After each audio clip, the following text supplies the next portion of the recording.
The Boxcar Children, Mystery Ranch by Gertrude Chandler Warner.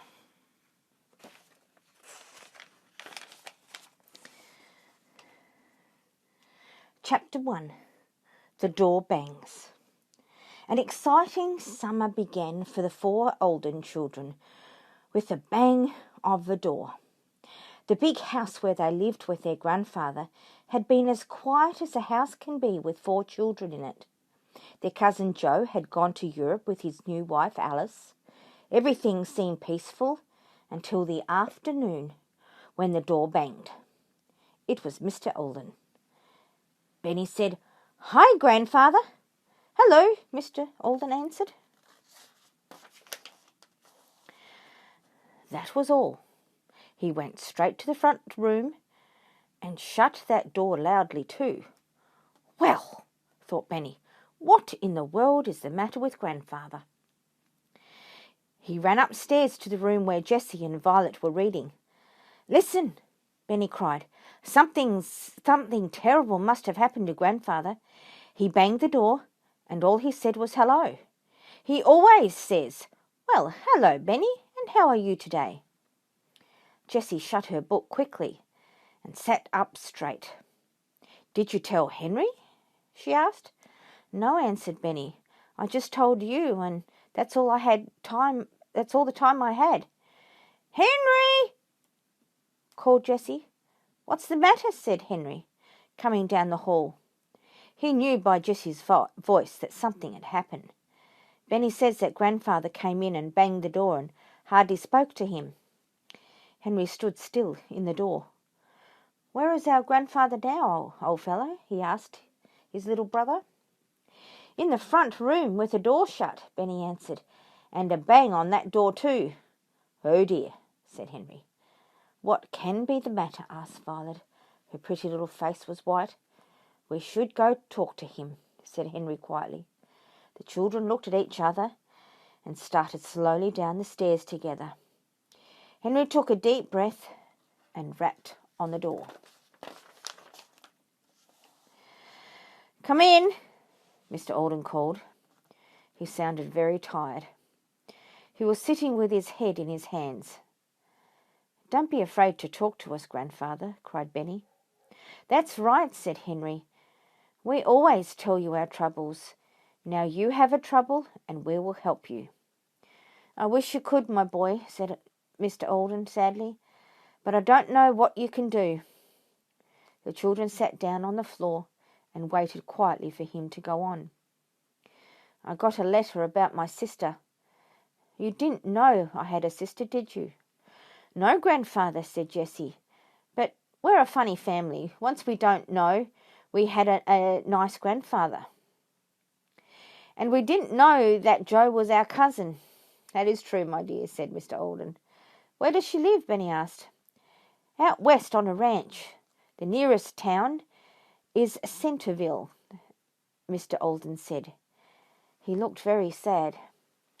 "Janie is old, and she is a very cross woman. The neighbor who stays with her is going to leave. Nobody will stay with Jane because she is so hard to get along with.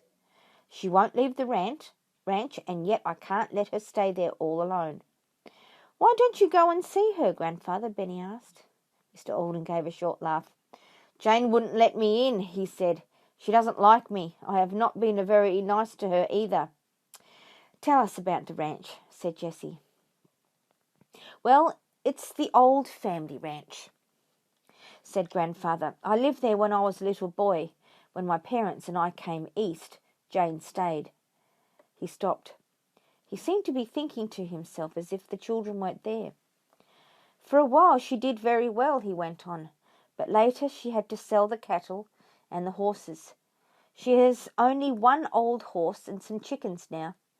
She must be very poor, but she still won't take any money from me." "Proud?" said Benny. "That's right, Benny. She's too proud to let me help her. Let me have time to think about this. You go eat your supper and ask Mrs. McGregor to bring me a tray. I'll eat in here. You are kind children, but you can't help me now." "But Grandfather," began Benny. "No," said Mr. Alden. Go to supper like a good children. I must think about this alone. Chapter 2. The Letter. Nobody moved for a minute. At last Henry said, "Listen, Grandfather. We can't eat a thing if you stay here all alone. Do let us help you. At least tell us who wrote the letter." Mr. Alden looked at each of his grandchildren. They were all watching him with loving eyes. "Well," he said slowly, "have it your way. Maggie wrote the letter. She is the neighbour who stays with Jane. I have sent a nurse 3 times, but Jane always sends her back. She doesn't want anyone there, even to help her." "Isn't it terrible to be like that?" asked Benny. "Yes, Benny, it's a very sad thing," said Mr. Alden. "Jane was always hard to get along with." "But what does Maggie say?" asked Henry. Mr. Alden looked at his oldest grandson and pulled a letter out of his pocket. "Well, you may as well know the whole story," he said. "Here is her letter." He handed it to Henry. Benny cried, "Read it out aloud, then we'll all know what it says." Henry looked at his grandfather. Mr. Alden nodded. Henry began to read. "Dear Mr. Alden, I am writing to tell you that I cannot stay any longer with your sister. I do not get enough to eat. Jane is very cross to me, and she has many strange ideas. Now she wants to see some of your grandchildren. She is not sick, but she stays in bed all the time. I won't leave her until you send someone else, but you must do something." For a minute nobody said a word. Violet was leaning on the arm of her grandfather's chair. She looked at him and said, "I think I know a way to help Grandfather." Jessie began to laugh. "Violet, are you thinking what I'm thinking?" "I guess so," said Violet, smiling at her older sister. "I guess so too," cried Jessie. "Grandfather, Violet and I would like to take care of Aunt Jane." Mr. Alden was quiet. "Please let us go, Grandfather," Violet begged. "My dear girl," said Mr. Alden, "it isn't that I don't want you to go. I just wonder if Jane will be polite to you." Violet smiled. "We're not worried about that. Jessie and I would be company for each other, and I like to take care of sick people." "I know that well, my dear," said Mr. Alden. "Many times you have made me feel better when I was sick." "Telephone, Grandfather," shouted Benny. He could never bear to wait. "Tell Maggie that the girls are coming and everything will be all right forever and ever." "Jane doesn't have a telephone," said Mr. Alden. He smiled at Benny's surprised face. Benny thought that everyone had a telephone. "However, I could send a telegram," said Mr. Alden. "They send telegrams from the train station in Centerville." "Let me look up trains," said Henry, getting up from the floor. "I wish I could go too. I have never seen a ranch." "I wish you could too, Henry," said Jessie. "But it is better for just girls, isn't it, Grandfather? 4 strange children would frighten Aunt Jane." Henry had found a timetable. "There is a train leaving at 6 o'clock tomorrow, and that would take you there. You'd have to sleep on the train." "We would love that," said Jessie. "Well," said Grandfather slowly, "if you are really going, I should tell you some more. Maggie's brother Sam Weeks lives next door with his wife. They are very kind people, and I'm sure you can stay with them if Jane isn't nice to you." Mr. Alden already had another telegram in his mind, which he would send to Sam as soon as the children had gone to bed. "There is just one thing you girls must promise me," said Mr. Alden. "Every day you must send me a telegram." "Of course we promise," said Jessie. "Come on, let's eat," said Benny. "Can't you smell the ham and eggs, Grandfather? Don't you feel hungry now?" "Why, yes, I think I do," said Mr. Alden, surprised. "I really think you 2 girls might do Jane more good than anyone else in the world." Jessie looked at Violet with a smile which said, "Won't we have fun?" Violet was already thinking of her aunt as her dear Aunt Jane. But then Violet had never seen many cross people. Chapter 3. A Cool Welcome. Such excitement! Mrs. McGregor, the housekeeper, packed a big lunch in a box. She handed it to Jessie with a motherly smile.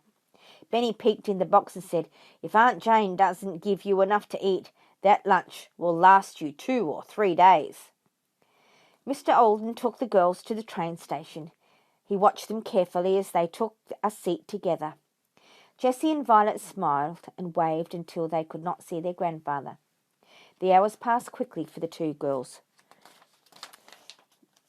because everything was new and exciting. They noticed a young man who was reading a book. He was very tall. He had soft brown hair and brown eyes. Once he passed by them to get a drink of water and smiled at them. The girls smiled back. Then he took up his book again. Jessie whispered to Violet, "He is very good looking, isn't he?" They thought no more about the young man until they came to Centerville early the next morning. There the young man surprised them by saying, "I'm getting off here too. May I take your bags?" "Why, yes, thank you," said Jessie. "That blue one and the white one up there are ours." "I could guess that," laughed the young man. He lifted the bags down. He took both of them in one hand and his own heavy one in the other. The girls looked around the station platform for Maggie. "Thank you for carrying the bags," said Violet. "It was very kind of you." "Not at all," said the stranger politely. A voice behind them asked, "Are you Mrs. Olden?" Miss Eldon," said Jessie, turning around. "Oh, yes, I'm Jessie Eldon, and this is Violet." "Are you Maggie?" "Yes, I'm Maggie, and I'm very pleased to see you." The girls picked up their bags. This made them think of the young man. He had disappeared. "Where did that man go?" Jessie asked. "The one who carried our bags." "I don't know," said Maggie. "Who was he?" "I had never seen him before," said Jessie. "He was very polite anyway." "Not many people get off here," said Maggie. "I wonder why he came to Centerville." "Well, as Benny would say, a mystery man," said Violet, smiling. Maggie led the way around the station to a very thin black horse which stood in front of an old wagon. "Get in," Maggie said. "There is only one seat, but we can all sit on it." Maggie took the reins. The old horse raised his head and walked slowly down the road. "He'll walk all the way home," said Maggie. "He's not like the horses we used to have. We are riding horses and a herd of cattle, and we raised wheat. It was a fine ranch in the old days, but now your aunt can't run the ranch any more. Did you know she is in bed?" "Yes, Grandfather told us." "Did he tell you that she doesn't want to eat, and she won't let me eat either?" "Yes, that seems terrible," said Violet. The horse stopped at the back door of an old brown house. The girls got out of the wagon. Maggie opened the back door and let them into the kitchen. "Your aunt is in there," Maggie said. "Put your bags down. I'll go into her room and tell her."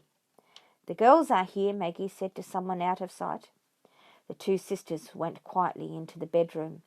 They saw a tiny woman sitting up in a big high bed. She was very thin, and she did not smile, even when she saw the two girls. "So you're James Olden's grandchildren," a sharp voice said. Jessie went nearer the bed. "He is very worried about you, Aunt Jane," she said. "Worried? Pooh!" said the little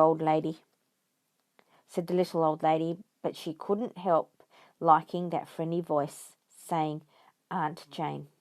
No one had talked so kindly to her in years. She raised her head and asked, "What's the matter with the other girl? Can't she talk?" "Yes," said Violet, smiling. "I shall talk so much you'll be tired of hearing me." Miss Alden said nothing, but she found herself thinking, "I've never been tired of hearing that soft voice." "I'll put them in the big bedroom," Maggie said. "Is that all right?" "Put them anywhere," said Aunt Jane. She turned her face to the wall. Maggie went out and nodded at the girls to come too. "Ever seen anyone as cross as that?" she asked. "No," said Jessie. "We feel sorry for her." Maggie led the way upstairs, and they went into a big room with many windows and a big high bed. "What is really the matter with Aunt James?" asked Violet. "Is she very sick?" Maggie looked at the little girl. "Well," she said, "I don't think there's a thing the matter with her, But why does she stay in bed then? She isn't strong enough to get up now, Maggie answered. There's nothing for her to live for, so she doesn't care about living. I suppose that's why she won't eat. Well, we are going to eat, said Jessie. I'm hungry now, said Violet. Let's go down to the kitchen then, said Jessie. As they went downstairs, Maggie said kindly, You girls make yourself right at home. When they came to the kitchen, Maggie took one look out the window. She saw the horse still standing by the back door. Mercy, I forgot the horse, she cried, and she rushed out of the door, leaving the girls alone. It was then that Violet turned to look at her aunt's door. It was shut. Look, Jessie, she whispered. Aunt Jane must have shut that door. It means that she can get out of bed if she really wants to. Chapter 4. Aunt Jane's first meal. Let's not wait for Maggie, Jessie said, in her business-like way. Let's get dinner. Soon Violet was busy beating eggs in a bowl. Jessie put butter in a big pan and set it on the stove. The girls put pieces of dry bread in the eggs and milk, and Jessie began to brown them in the pan. My, that smells good, cried Maggie, coming into the kitchen. She going to eat this? No, said Jessie, I'm just going to give her something to drink, but we'll eat first. Violet had found a pretty blue cloth and some white flowers. She had set 3 places with fine old blue plates. A knife and a fork were at each place, and a glass of milk. All ready, Jessie said with a smile. Come on, Maggie, and sit down. I hope you'll have enough to eat tonight. It's the most I've had for 2 weeks anyway, said Maggie. You're a good cook for a young girl. They did not hear a sound from the bedroom. At last even Maggie couldn't eat any more.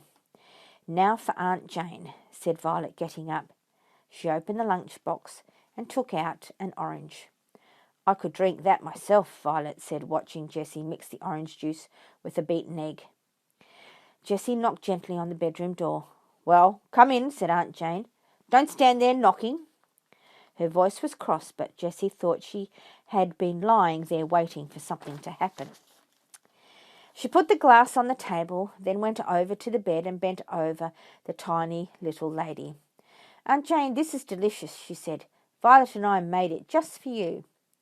Jessie went on, Now I'm going to lift you up higher in the bed so you can drink better. To the old lady's surprise, Jessie lifted her in her strong arms as if she were a child. Then she took the glass and sat down by the bed. Drink it slowly, she said, as Benny would say. Don't rush it. Who is this Benny? Well, began Jessie. Benny is, she stopped. It's so hard to tell you about our brother Benny. Violet came in, folding up the blue tablecloth. She acted as if she had always lived there. She said, Benny is the funniest boy you ever saw, Aunt Jane, and he is good too. He can always make people laugh. He loves our dog Watch. Benny and Watch almost talk to each other. Benny always looks for Watch if things go wrong. Jessie noticed that her aunt was drinking the egg and orange, and not very slowly either. She seemed to be very hungry. Who else is in your family? Asked Aunt Jane. Well, there's Henry, said Jessie. He's our oldest brother. He is very clever and very kind and thoughtful, and he can make Benny mind too without being cross. If your brothers are like you, I would like to see them too. Take the glass now and go. I'm tired. Jessie bent down again and lowered the little lady from her high pillow. Call Maggie now, said Aunt Jane. The girls went out quietly and called Maggie. They finished washing the dishes, then they waited for the front room for Maggie. You see how she is, said the tired woman. First she wants me, and then she doesn't. I think she is finally settled for the night. You might as well go to bed too. A fine idea, said Jessie. Where do you sleep? In this room off the kitchen, said Maggie. If you want anything in the night, you can come down. Thanks, Maggie, said Jessie. We won't feel so strange here knowing that. Well, thank you both, she answered. It's wonderful to have someone nice to talk to. The girls went up to their big room. They climbed into bed and talked a while. How beautiful the stars are, Violet said. They seem so near. I have never seen stars so bright before, said Jessie. It's because there are no other lights at all. Just as they were going to sleep, Jessie laughed and said, Violet, where do you suppose that young man went, the one on the train? I can't think, answered Violet. He just disappeared in the air. A mystery man, really? Said Jessie. And so they fell asleep.